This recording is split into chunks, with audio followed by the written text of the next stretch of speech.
के लंदन में कोरोना महामारी के दौरान एक शख्स ने जॉब तलाशने का ऐसा तरीका खोजा कि सोशल मीडिया पर उसकी खूब चर्चा हो रही है।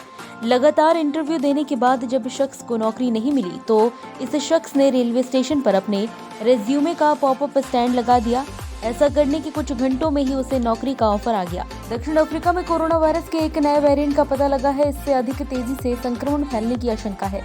अधिकारियों ने गुरुवार को इससे जुड़े 22 मामलों की पुष्टि की है।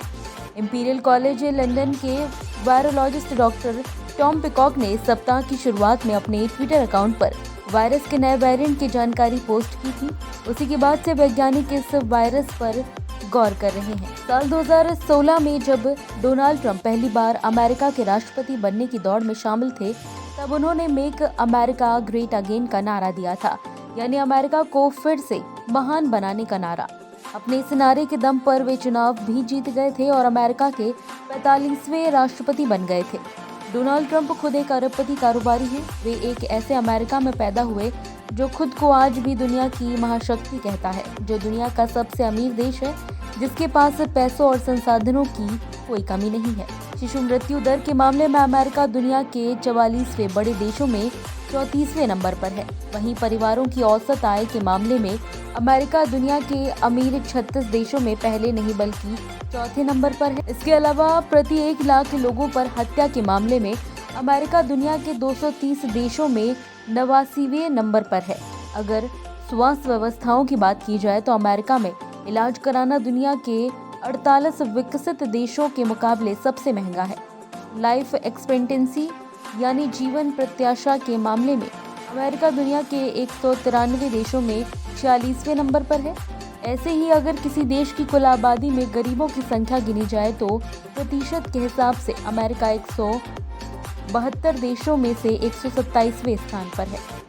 अमेरिका कुल आबादी में गरीबों की हिस्सेदारी 12.5% है, लेकिन कुछ रिपोर्ट्स के मुताबिक कोविड-19 के बाद ये संख्या 17% तक पहुंच चुकी है।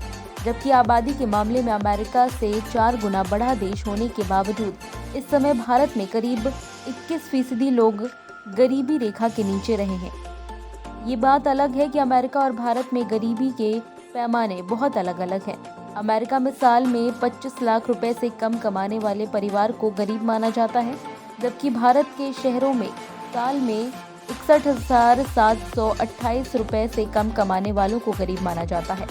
असम और मिजोरम के मुख्यमंत्री ने केंद्रीय गृह मंत्री अमित शाह की उपस्थिति में शुक्रवार को नई दिल्ली में सीमा विवाद सहित अन्य मुद्दों को लेकर मुलाकात की और अपने सीमा विवाद मुद्दों को शांतिपूर्ण तरीके से हल करने के तरीकों पर चर्चा की। दोनों ही राज्य के मुख्यमंत्रियों ने सीमा विवाद को सुलझाने का संकल्प लिया है। कोरोना वायरस महामारी और वैक्सीनेशन को लेकर प्रधानमंत्री नरेंद्र मोदी की अध्यक्षता में आज बैठक हुई। ये बैठक सुबह 10:30 बजे से शुरू हुई। बता दें कि कोरोना के नए वेरिएंट ओमिक्रॉन से दुनिया भर में देशों की चिंता बढ़ गई है।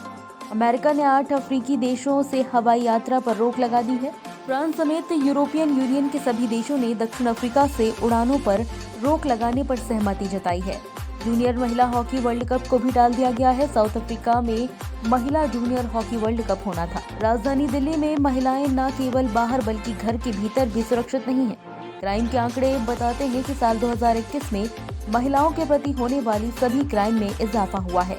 हैरानी की बात यह है कि महिलाओं से घरेलू हिंसा, दौड़ दहेज के मामलों में हत्या के मामले इस साल बढ़ोतरी हुई है। साल 2021 में घरेलू हिंसा 95% बढ़ गई है।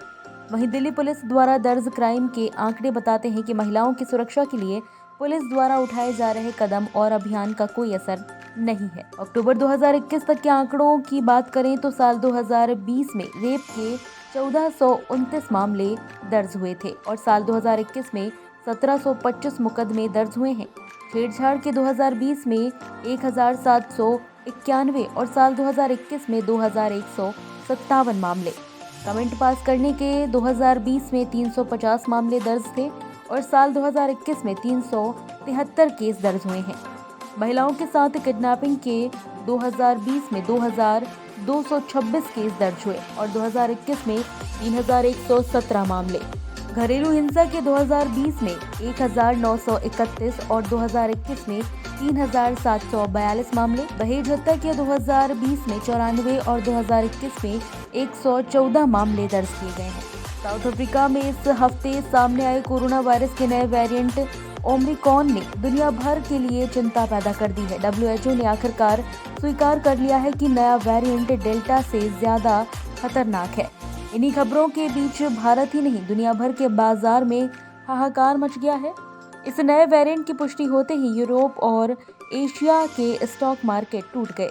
कच्चे तेल की कीमतें भी गिर गई हैं। खबरों के लिए सब्सक्राइब करें JSR टाइम्स और साथ ही नोटिफिकेशन पाने के लिए बेल आइकन को दबाएं।